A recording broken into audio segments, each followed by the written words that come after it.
시청자 여러분 안녕하십니까? VOA 뉴스투데이 시작합니다. 탈북민 10명이 베트남에서 붙잡혀 중국으로 추방된 것으로 알려졌습니다. 탈북민 지원단체는 이들이 한국 정부에 도움을 요청했지만 아무 도움을 받지 못했다며 관련 영상을 공개했는데 한국 정부는 관련 국가 긴밀히 협조하고 있다는 입장을 밝혔습니다. 안소영 기자가 보도합니다. 탈북민 지원단체 북한 정의연대가 공개한 영상입니다. 탈북민들이 불안한 표정으로 누군가의 지시를 받고 이동합니다. 두 번째 영상은 기력이 약해진 탈북민을 촬영하며 한국 국민들에게 도움을 호소하는 장면입니다. 대한민국 국민 여러분, 우리 살려주세요. 우리가 이렇게 쫓겨서 지금 가고 있는데 이렇게 쓰러진 환자까지는 제발 좀 살려주세요. 세 번째 영상은 쓰러져 오열하는 탈북 여성 옆에서 다른 여성이 울음 섞인 목소리로 다급하게 도움을 간청하는 장면입니다. 여보세요? 빨리 우리 내려가 주세요. 북한 정의연대의 정베드로 대표는 VOA에 지난 23일 중국에서 베트남 국경을 넘은 탈북민 10명이 베트남에서 체포된 뒤 중국으로 강제 추방됐다고 말했습니다.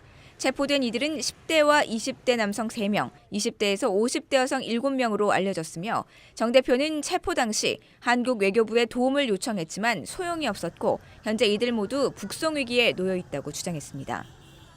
체포된 그 탈북자들 가운데 핸드폰을 가지고 있는 한 분이 이제 주 베트남 한국 대사관에 그러한 상황을 알리고 보호 요청을 했습니다. 대사관 측에서는 조치를 취하게 6일이 지난 오늘까지 아무런 조치가 없었고요. 한국 외교부 관계자는 탈북민들의 체포 사실을 인지한 직후 베트남 당국과 접촉해 적극적 조치에 나섰다고 말했습니다. 계속해서 지금 저희는 이제 주재국 당국이랑 이제 접촉을 해서 이제 교섭 진행 중이고 관련된 분들하고도 불과 어제 저녁까지도 계속해서 이제 연락도 하고 직접 면담도 하고 이렇게 계속 소통을 하고 있었고요. 이 관계자는 그러나 탈북민들이 현재 베트남에 있는지 아니면 중국으로 추방됐는지는 신변 안전상 밝힐 수 없다고 말했습니다.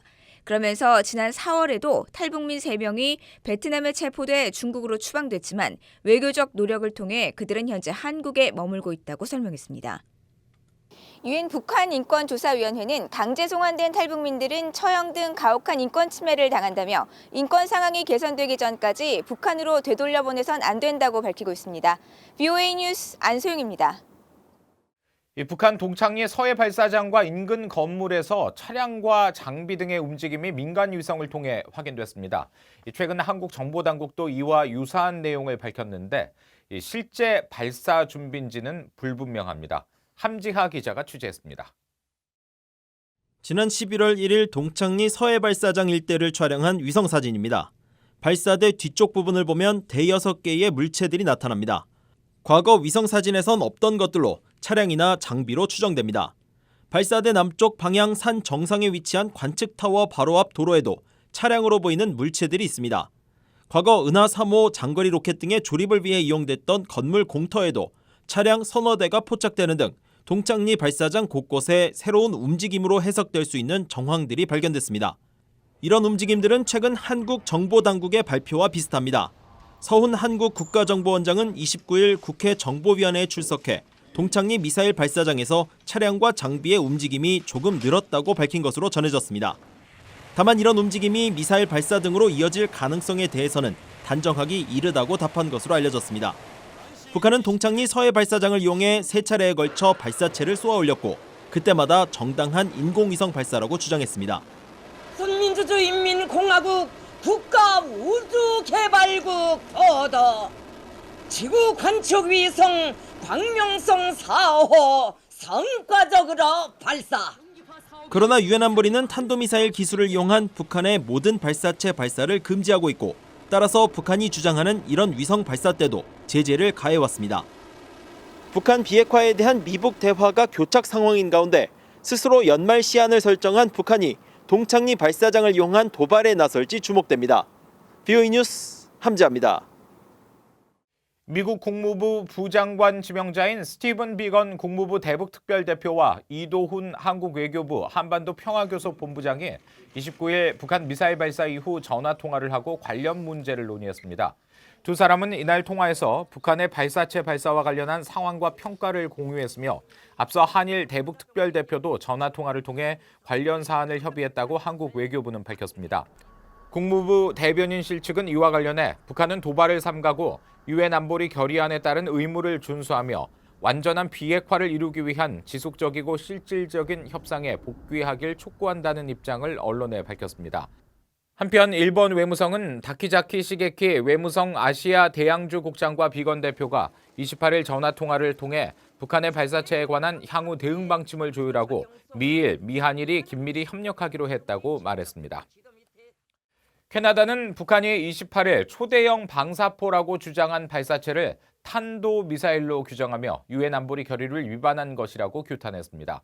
캐나다 외교부는 28일 공식 트위터를 통해 캐나다는 안보리 결의들을 명백하게 위반하는 북한의 두 발의 탄도미사일과 이전에 이루어진 발사들을 강력하게 규탄한다고 밝혔습니다. 그러면서 캐나다는 북한의 갈등을 고조시키는 도발을 중단하고 미국과의 협상에 복귀할 것을 요구한다고 말했습니다. 유엔에서 러시아와 중국, 북한 등이 주도하는 새로운 사이버 범죄 결의안이 통과됐습니다. 미국을 비롯한 유럽 각국과 관련 민간단체들은 이 사이버 범죄 가해국이 새로운 국제규범을 만들려 한다며 비판했습니다. 조상진 기자의 보도입니다.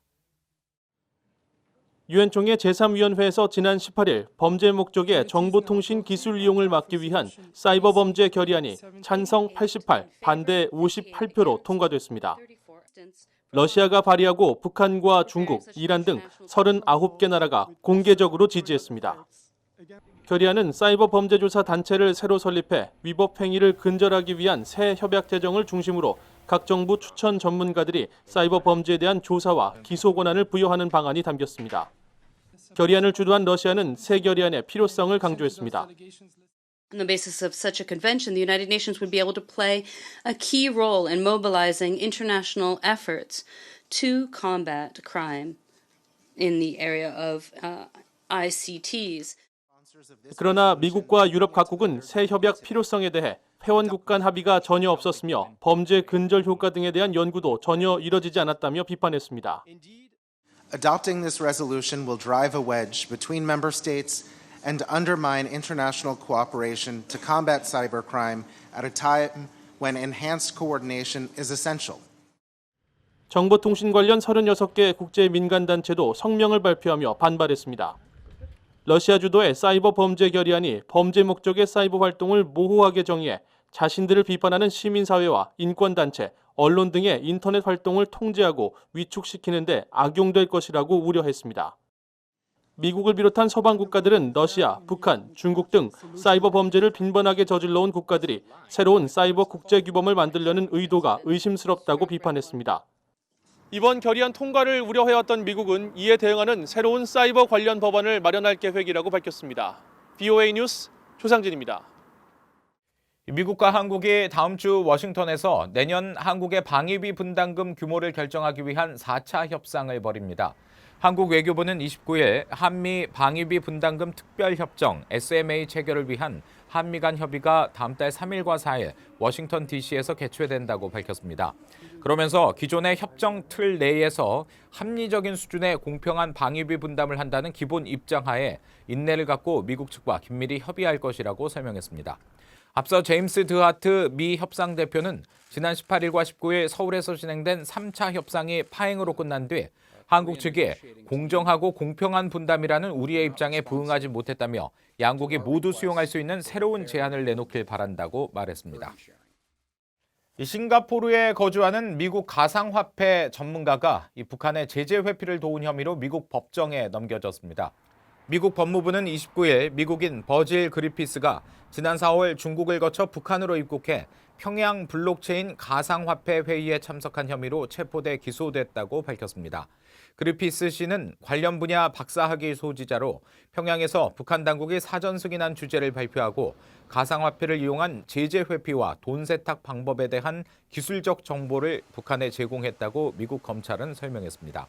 미국 수사당국은 28일 로스앤젤레스 국제공항에서 그리피스 씨를 체포했으며 최대 20년을 선고할 수 있는 국제 긴급 경제고난법을 적용한 것으로 전해졌습니다. 이상으로 VOA 뉴스투데이 마칩니다. 함께해 주신 여러분 고맙습니다.